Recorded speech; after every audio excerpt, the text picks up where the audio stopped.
नमस्कार. मी डॉक्टर अश्विनी प्रवीण देहाडराय मृदगंध या यूट्यूब चॅनलमध्ये आपलं मनःपूर्वक स्वागत करते. आज वाक्य व वाक्यांचे प्रकार याबद्दल मी बोलत आहे. यालाच आपण टाईप्स ऑफ सेंटेन्सेस असंही म्हणतो. मग वाक्य म्हणजे नेमकं काय? तर संपूर्ण अर्थ व्यक्त करणाऱ्या शब्दसमूहाला वाक्य म्हणतात. ज्यातून संपूर्ण अर्थाचा बोध आपल्याला होतो, ते जेव्हा आपल्याला त्याच्यातून समजतं, त्याचा बोध होतो, त्याला आपण काय म्हणतो? वाक्य असे म्हणतो. आपल्या बोलण्यातून अनेक वाक्य एकामागून एक येत असतात. त्यातील प्रत्येक वाक्य हे पूर्ण अर्थाचे बोलणे अथवा लिहिणे असते. प्रत्येक वाक्यात आपण कोणाबद्दल तरी बोलत असतो, म्हणजे विधान करतो. बोलणारा ज्याच्याविषयी बोलतो त्याला उद्देश असे म्हणतात व उद्देशाविषयी तो जे बोलतो त्याला विधेय असे म्हणतात. मी इथे एक उदाहरण घेतलेलं आहे आपल्याला उद्देश आणि विधेय समजून घेण्यासाठी. कारण वाक्याचे हे दोन भाग असतात. आपल्याला हे समजून घेण्यासाठी फक्त इथे मी एक उदाहरण घेतलेलं आहे. शेजारची रमा आज कार्यक्रमात सुरेल गायली.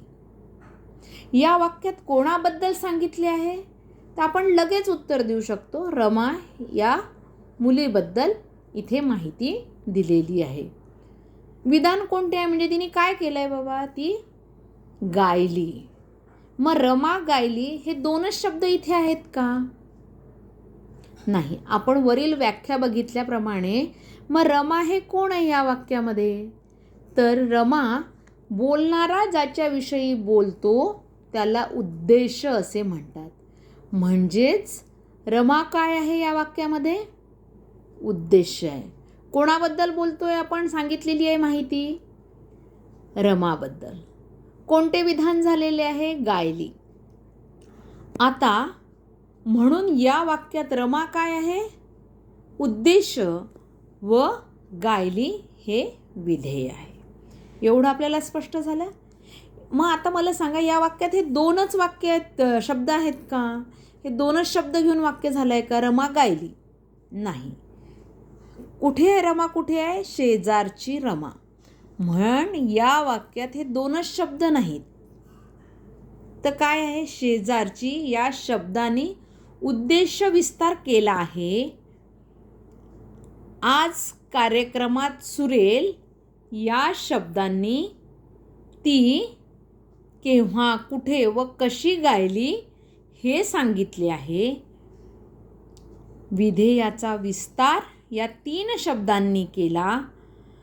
म्हणजे एका वाक्यात केवळ उद्देश व विधेय एवढे शब्द न येता त्याचा विस्तार करणारे शब्दही असतात.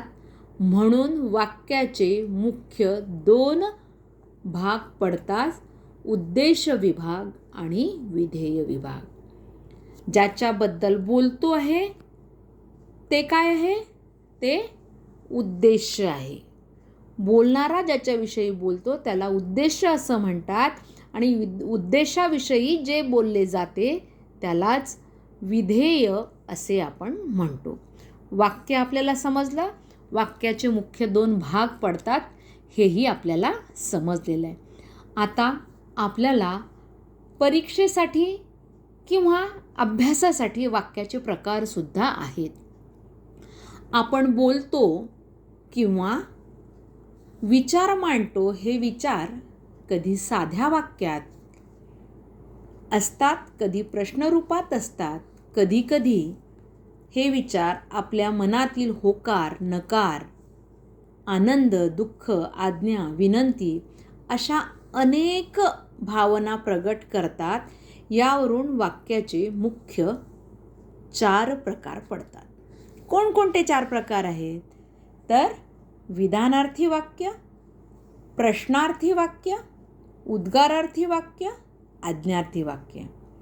पण या 4 प्रकारांबरोबरच वाक्याचे आणखीनही 2 प्रकार आहेत. ते आहेत होकारार्थी वाक्य आणि नकारार्थी वाक्य. या वाक्यांबद्दल आपण माहिती पुढच्या पेजवर बघतो आहोत. विधानार्थी वाक्य म्हणजे काय, कसं ओळखायचं, त्या वाक्याचं विशेष काय असतं, हे आपल्याला इथे जाणून घ्यायचं आहे. ज्यावेळी बोलणारा आपल्या मनातील विचार मांडत असतो अथवा एखादे विधान करतो किंवा विधान केलेले असते, त्यावेळी त्या वाक्यास विधानार्थी वाक्य असे म्हणतात. याचं उदाहरण पाहू. आज बुधवार आहे, काल मंगळवार झाला, राजसी खेळून थकली होती, माझ्या घरासमोर बाग आहे, तो आनंदाने हसू लागला, आज आम्ही सिनेमा पाहिला. आपल्या मनातील विचार जेव्हा आपण मांडतो आणि शेवटी जेव्हा पूर्णविराम दिलेला असतो, तेव्हा ते विधानार्थी वाक्य असतं. यालाच तुम्ही स्टेटमेंट असं म्हणता. दुसरा वाक्याचा प्रकार आहे प्रश्नार्थी वाक्य. यात काय विशेष आहे, ज्या वाक्यात शंका, माहिती अथवा प्रश्न विचारलेला असतो, त्या वाक्याला प्रश्नार्थी वाक्य असे म्हणतात. या वाक्याच्या शेवटी प्रश्नचिन्ह असते. अतिशय समजण्यासाठी सोपा असलेला हा सगळ्यात सोपा, म्हणजे सोपे आहेत हे. एक तर मुळातच वाक्यांचे प्रकार समजायला सोपे आहेत, कारण हे आपल्या रोजच्या वापरण्यातले, व्यवहारातले शब्द, वाक्यांचे प्रकार इथे आलेले आहेत. आज सुट्टी आहे का, तू डब्बा खाल्लास का, तुला कोणता विषय आवडतो, तू कोणते पुस्तक वाचतो आहेस, तुझा मराठीचा पेपर झाला का, तुम्ही सकाळी किती वाजता उठता. आता लिहिताना आपण प्रश्नचिन्ह देतो, पण आपण बोलताना म्हणतो का आज सुट्टी आहे का प्रश्नचिन्ह, असं नाही. तर त्या वाक्यावरून आपल्याला हे लक्षात येतं की हा प्रश्न आपल्याला विचारलेला आहे, म्हणून हे प्रश्नार्थी वाक्य आहे. त्याच्यानंतर आहे उद्गारार्थी वाक्य. तुम्ही सगळेजण यापूर्वी अव्यय शिकले असाल. केवल प्रयोगी अव्यय जिथे आलेला असतो, साधारणतः ते उद्गारार्थी वाक्य असतं. कारण केवल प्रयोगी अव्ययानंतर आपण उद्गार चिन्ह देतो. आणि उद्गारार्थी वाक्यामध्ये बहुतांश, प्रत्येक वेळेस उद्गार चिन्ह असेलच असं नाही, मी ते उदाहरणात घेतलेले आहे, पण उद्गारार्थी चिन्ह असतं. आणि जेव्हा उद्गारार्थी चिन्ह दिलेलं आहे तेव्हा ते उद्गारार्थी वाक्य आपल्याला लक्षात येतं. उद्गारार्थी वाक्य आपल्याला कसं ओळखायचं आहे, एखाद्या गोष्टीतील भव्यता किंवा खूप, अतोनात, फार अशा अर्थाच्या भावना किंवा तीव्र इच्छा व्यक्त करण्यासाठी ज्या प्रकारचे वाक्य आपण बोलतो त्याला उद्गारार्थी वाक्य असे म्हणतात. हे वाक्य बोलताना केवल प्रयोगी अव्ययाचा उपयोग करतात व लिहिताना केवल प्रयोगी अव्ययानंतर अथवा वाक्याच्या शेवटी उद्गार चिन्ह, हे उद्गार चिन्ह माहिती आहे असते. क्वचितच प्रसंगी उद्गार चिन्हाचा उपयोग केलेला नसतो, तर कधी केवल प्रयोगी वाक्य नसतानाही उद्गारार्थी वाक्य होऊ शकते. हे वेगवेगळे प्रकार मी इथे घेण्याचा प्रयत्न केलेला आहे. दादा आईचं अगदी बरोबर आहे. केवढी उंच इमारत ही, शी किती घाणेरडा वास आहे. वाह वाह, काय सुंदर देखावा आहे हा. आहा हा, किती सुरेख चांदणे पडले आहे आज. उद्गारार्थी वाक्यामध्ये इथे सुरुवातीला काही ठिकाणी उद्गार चिन्ह असणारच नाही, कारण केवल प्रयोगी अव्ययच नाही आहे. जिथे जिथे केवल प्रयोगी अव्यय आलेलं आहे. आता हा सुद्धा आहे, पण काय सुंदर देखावा आहे हा, इथे शेवटी उद्गार चिन्ह आलेलं आहे. याच्यानंतर प्रश्नार्थी विधानार्थी प्रश्नार्थी उद्गारार्थी नंतर वाक्य येतं. वाक्याचा प्रकार येतो आहे आज्ञार्थी वाक्य. या शीर्षकावरूनच आपल्याला तो वाक्याचा कोणता प्रकार असेल हे लगेच लक्षात येते.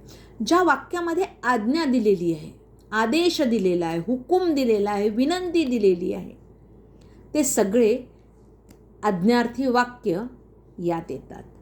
ज्या वाक्यात आज्ञा, विनंती, हुकूम अथवा इच्छा प्रदर्शित केलेली असते त्या वाक्याला आज्ञार्थी वाक्य असे म्हणतात. आता तुम्हाला शिक्षक रोज वर्गात, मुलांनो शांत बसा, विद्यार्थ्यांनो अभ्यास करा, आई म्हणते है ना, चला अभ्यासाला बसा, चला घरात जा, हे सगळे आपल्याला काय आहेत? आदेश आहेत, हुकूम आहे. देवा मला माफ कर, डायरेक्ट विनंती आहे. म्हणजे तू करशील का वगैरे आपण म्हणतोय का? नाही, ती सुद्धा काय होते? आज्ञाच होते आहे. म्हणून ते सगळे आज्ञार्थी वाक्य आहे. मुलांनो रांगेत उभे राहा, अनन्या नियमित व्यायाम कर, वरद काकासोबत जा, देवा सगळ्यांचं भलं कर, चला अभ्यासाला बसा. याच्यातून कुठे आज्ञा तर कुठे विनंती आपल्याला दिसते. आणि हे वाक्यही तुम्हाला ओळखायला अतिशय साधं सोपं असं हे वाक्य प्रकार आहे. यानंतर होकारार्थी नकारार्थी 2 वाक्यांचे प्रकार राहिलेले आहेत. होकारार्थी वाक्य कशाला म्हणतात? ज्या वाक्यामध्ये होकार दर्शविलेला आहे. अगदी बरोबर आहे तुमचं. ज्या वाक्याद्वारे एखाद्या कृतीसाठी होकार अथवा स्वीकार दर्शविलेला असतो त्याला होकारार्थी वाक्य म्हणतात. बाबा वही घेऊन देण्यास तयार आहेत. मी पुस्तक वाचणार आहे. आई स्वयंपाक करणार आहे. स्वरा बाबांसोबत बँकेत जाणार आहे. जिथे काय केलेलं आहे? होकार, स्वीकृती जिथे दर्शविलेली आहे ते सगळे काय आहेत? होकारार्थी वाक्य आहेत.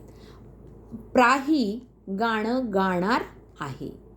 याच्यात पूर्ण पॉझिटिव्ह सेंटेन्सेस हे सगळे आहेत. शेवटचा प्रकार आहे नकारार्थी वाक्य. ज्या वाक्याद्वारे एखाद्या कृतीस नकार अथवा मनाई दर्शविलेली असते त्यास नकारार्थी वाक्य म्हणतात. सायली रोज व्यायाम करत नाही. आई आज स्वयंपाक करणार नाही. आई कधी कधी ठरवू शकते बरं का. म्हणजे नकार एखाद्या वेळेस आईसुद्धा दर्शवू शकते. मी वाचन करणार नाही. बाबा गाडी चालवणार नाहीत. मी अभ्यास करणार नाही. हे वाक्यांचे प्रकार झालेले आहेत. पुष्कळदा आपल्याला वाक्य रूपांतर सुद्धा परीक्षेमध्ये विचारल्या जातं. ते सुद्धा आपल्याला करता आलं पाहिजे. तत्पूर्वी आपल्याला सगळे वाक्यांचे प्रकार समजले असावेत. जर आपल्याला हा व्हिडिओ आवडला असेल तर नक्कीच लाईक आणि सबस्क्राईब करा. आपल्या प्रतीक्षेत आपली अश्विनी. धन्यवाद. थँक्यू.